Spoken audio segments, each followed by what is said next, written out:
The abandoned asylum had been sitting on the outskirts of the town for decades.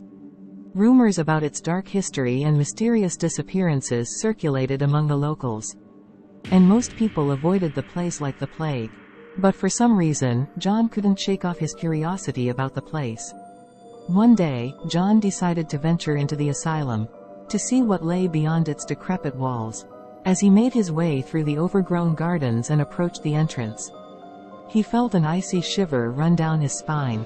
The asylum seemed to be staring back at him with dark, menacing eyes. Despite his fear, John pushed open the door and stepped inside.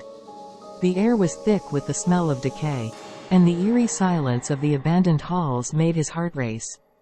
As he explored the asylum, he couldn't shake off the feeling that he was being watched. But it wasn't until he reached the basement that things took a turn for the worse. As he descended down the rickety staircase, he heard strange whispers and giggles echoing through the darkness. The whispers grew louder and more frantic, and soon he could make out the words. "We've been waiting for you, John. You shouldn't have come." Suddenly, the whispers turned into a blood-curdling scream that echoed through the basement. John turned to run, but the door at the top of the stairs was jammed shut. Panic set in as he realized he was trapped. In the flickering light of his flashlight, John could see the outlines of shadowy figures moving towards him. Their eyes glinted in the darkness, and he could feel their cold breath on his neck.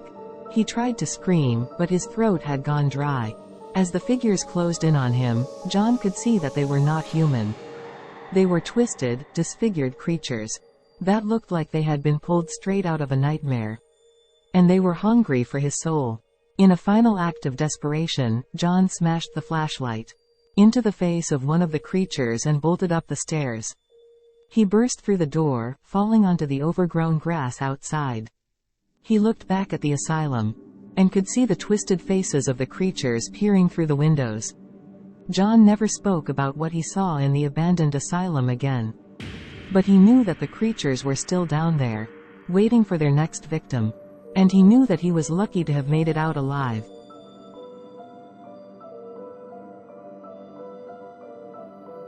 If you enjoyed this video, please consider subscribing to our channel, hitting the like button, and leaving a comment below. Your support helps us bring more content like this to you. Thank you for watching.